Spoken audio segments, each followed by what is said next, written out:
You know, oftentimes we hear about in our news media from the left wing, from our institutions of higher education and our pop culture, about how just the presence of a little bit more than the proportional population of white people in any institution means that there must be some evil white racism afoot, and that somehow, somewhere down the line, there was a poor minority, a poor victim that was discriminated against by this evil white racist cabal full of evil white racists that are both evil, white, and racist. But the thing is, that is often debunked, destroyed, once you do a little bit of an examination into the factors that lead people to go into certain jobs versus not go into certain jobs. What we find is that this idea, the great fallacy, that absent discrimination, we would have equal representation in every occupation, does not stand up to scrutiny. We don't see that anywhere in the world. And the reason why is because groups, cultures, practices, and all of that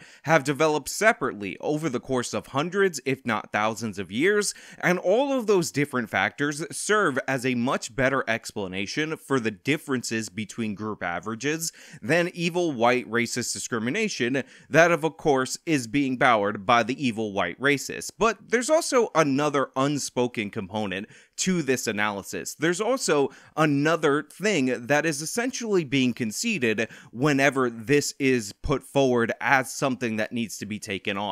And that is, for a lot of these left-wingers, for a lot of these proponents of the evil white racists out there in the ether theory, this is what they would do when they get into power. This is how they want to achieve their goals of so-called racial representation in all these different institutions. And what we're going to look at today is a series of text messages that were leaked to the public of a black female superintendent that was installed in Staten Island here in New York City, the whitest borough of New York City, and her systematic plan to, in her own words, take out each and every white principal in her way in order to achieve her equity agenda. Now, we're going to get into this. We're going to read through the text messages.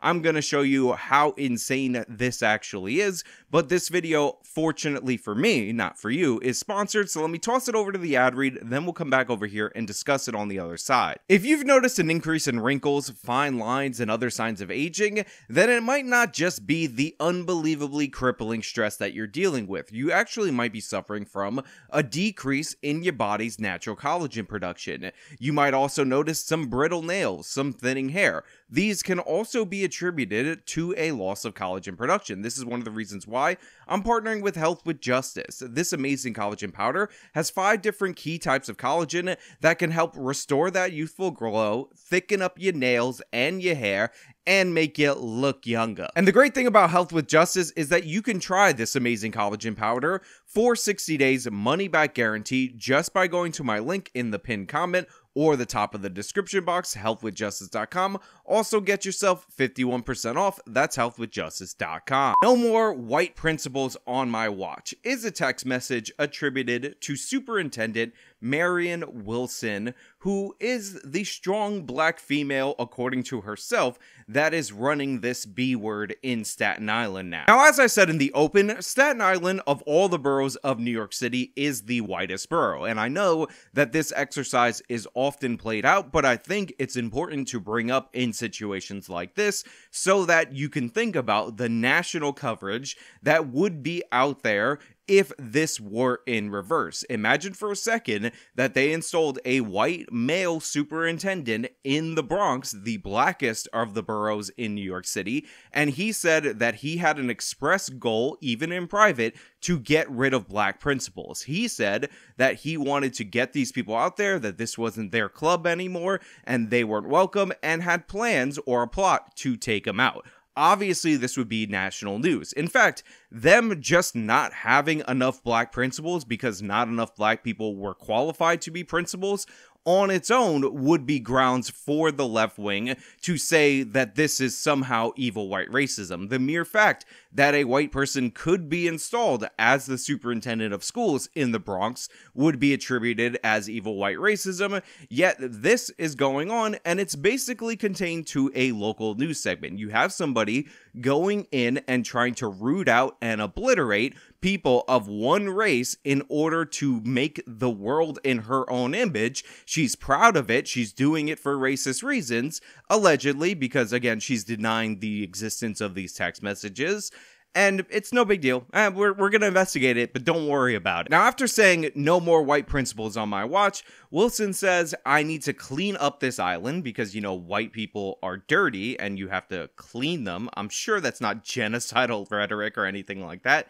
And white folks need to realize this is not a boys' club anymore. A strong black woman runs this B word now, and they can either get on board or get out.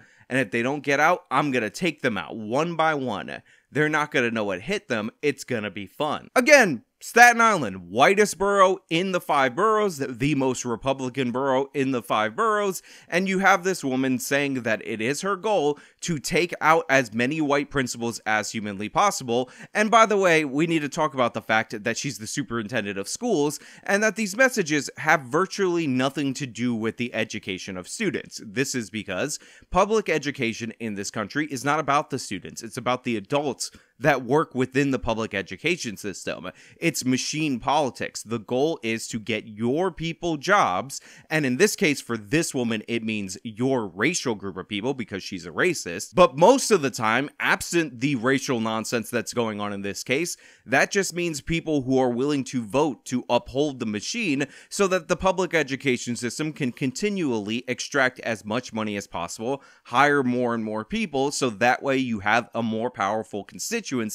in order to continually perpetuate itself. However, the messages get even more explicit as we go on. Let me read some more of you. So a third text says, Chris's white ass is G-O-N-E. It's happening. And this refers to Christopher Anzalone, a former executive director at District 31, that's the district that we're talking about, who moved to District 23 in Brooklyn as an executive director of school support and operations. Now, what's interesting about this is that there are deniers of this story, other than the aforementioned Wilson, who's saying, oh, I must have been hacked Joy Reid style, and they must have just put those messages in my name. Don't worry about it. Look, I even hired a white lady at one point. But the thing is, if you look into these individual text messages, what you find out is that hiring of a white person who is a woman was in fact done specifically to cast off suspicion from what this woman is trying to do. I agreed to take CL, she'll keep white folks off my back. Apparently this refers to Christine Laughlin, who is removed by Chancellor Banks as the superintendent of District 3 in Manhattan. Laughlin, who is white, now serves as the executive director of school support and operations in District 31. And of course, the messages get even worse because of course she says that her job is to keep white folks off her back, but then she says that was the only thing Chris was really good for, that's the white person that she forced out before, and that she has to make sure she knows her place from the start. Now, there's also talk about 2 other white principals that were hired in this district, and as you can see through the text messages, there's complete and utter contempt for these people. LOL, Melee and Kujini better play nice, they'll be first up on the chopping block. Now, there are in fact individual instances where something went down with the school resource officer, where that resource officer had to detain an unruly student, and it is believed through the course of these text messages that the investigation ordered by the superintendent was done in such a way, because it's one of the principles that are outlined in these text messages, as a method to set this person up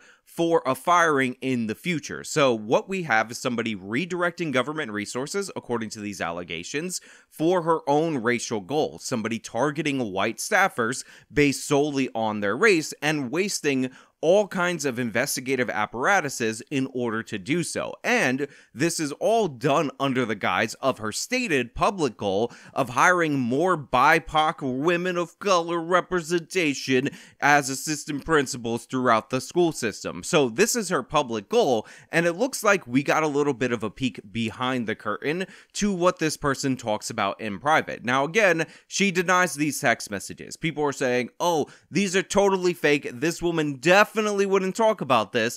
Don't worry about it. Everybody just relax. This totally didn't happen. But the thing is, I don't buy it, because her outward facing actions of pledging to not care about children's education, but to care about racial diversity, the fact that staff is being moved out, the fact that the dates of these text messages align with those staff being moved out, all seem to make sense. And again, think about it. Who even knows this woman exists? She's the superintendent of District 31, a Staten Island school district, not exactly a super prominent person. So who's tracking all these different principals, all these different hiring and firing decisions for the sole purpose of manufacturing these text messages in order to create controversy, in order to go after this woman? In my opinion, this seems 100% legit, but we have to wait for it to be proven out. There's currently an ongoing investigation and all of that, but again, it doesn't make a lot of sense for these to not be authentic in my mind. I mean, the stated goal of this superintendent and the people that she affiliates with is explicitly to hire 14 new black principals in order to be in charge of the schools. Again, this is not about the education of the kids. It's all about having these diversity mascots in place just so people can know their place, and in this case, it's white people as outlined by the text messages. And again, this isn't someone who's the superintendent of a district in the Bronx, the heavily black areas of the Bronx. This is somebody who's the superintendent of the whitest borough in the city of New York, trying to do a purge based on race of those white people, and saying that that purge is all about representation. There's also messages of her denying anti-white racism, which is hilarious because her whole platform, both publicly and more explicitly privately, seems to be her anti-white racism and all of that. And I'm very curious to see what will go on with this investigation going forward, whether or not this will get buried, even if it is proven that those are her text messages, or if she'll come up with some kind of joy read, "I was totally hacked years ago, don't worry about it, buddy," kind of excuse, and that will pay off. But hey, those are just my thoughts. Let me know your thoughts down in the comments below. If you liked the video, show them by leaving a like, subscribe for more content, follow me on all my social media, support me via the support links in the description of this video. This has been me talking about a racist superintendent against white people. Till next time.